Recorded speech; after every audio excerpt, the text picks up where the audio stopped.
Outra forma de regular a transcrição, e que a gente já falou em outra aula, é alterando o nível de condensação da cromatina. A gente chama então de remodelamento da cromatina.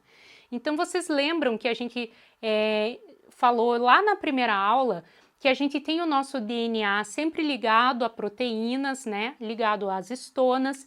Essa ligação vai formar os nucleossomos, eles vão se condensar, formando uma estrutura mais compacta chamada solenoide, e depois de muito compactar vai formar o cromossomo. Quando a gente tem essa estrutura muito compacta, vocês imaginam que deve ser difícil para as proteínas que precisam interagir com o gene para ativar a transcrição chegarem até os locais que elas precisam.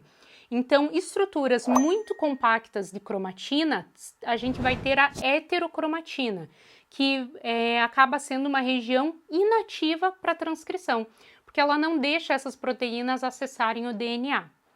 Por outro lado, a gente tem a eucromatina, que é quando a cromatina está num estado mais relaxado, menos compacto, e aí sim essas proteínas, fatores de transcrição, vão acessar o DNA no local do gene específico para poder ativar a transcrição. Existem então alguns mecanismos para fazer o remodelamento da cromatina. Entre eles, a gente tem, por exemplo, o deslocamento dos nucleossomos.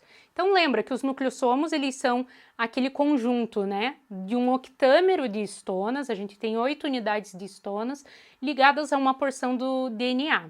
Então, se as histonas estão ligadas a uma porção do DNA justamente na região promotora, elas vão esconder essa região promotora. Então, você pode deslizar esse nucleossomo para uma outra região, expondo regiões promotoras para permitir que ocorra a transcrição.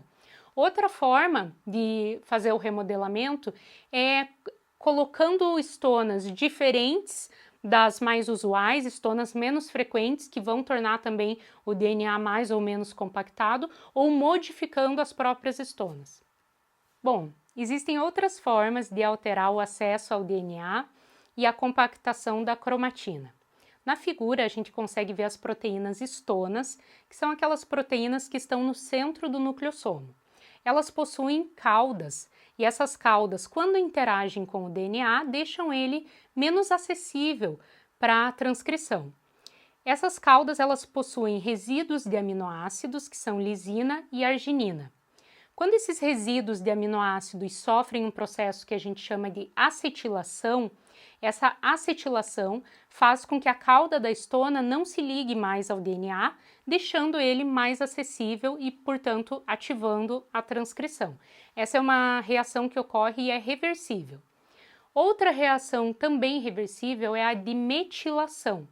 A metilação ela também ocorre na cauda da histona, mas ela não vai agir nessa interação da cauda da histona com o DNA, mas sim na ligação de outras proteínas que podem ser ativadoras ou inibidoras. E por último, a gente tem também os microRNAs, que são um tipo de RNA que vai se ligar ao RNA mensageiro que foi produzido para impedir a sua tradução. Bom, quando a gente está falando desses fatores como acetilação, metilação, que são reações reversíveis que ocorrem e que afetam de alguma forma ali o DNA, a gente está falando de epigenética.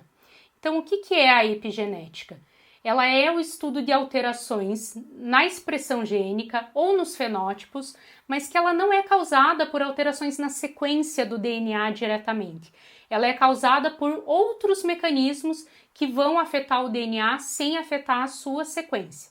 É a epigenética que explica pra gente como que gêmeos idênticos, por exemplo, que têm exatamente o mesmo DNA, ao longo da vida você vai vendo surgir algumas diferenças entre eles. Então isso ocorre por mecanismos de epigenética. Outro mecanismo de epigenética importante para a regulação da transcrição é o imprinting. Esse mecanismo ele é um processo de silenciamento gênico de um dos alelos herdados dependendo da origem parental. Vamos tentar entender isso. Então a gente sempre tem os nossos cromossomos, um herdado do pai, outro herdado da mãe. Então um de origem paterna, outro de origem materna. E tem alguns genes que a gente tem que eles normalmente só devem ser expressos no alelo de origem paterna ou no alelo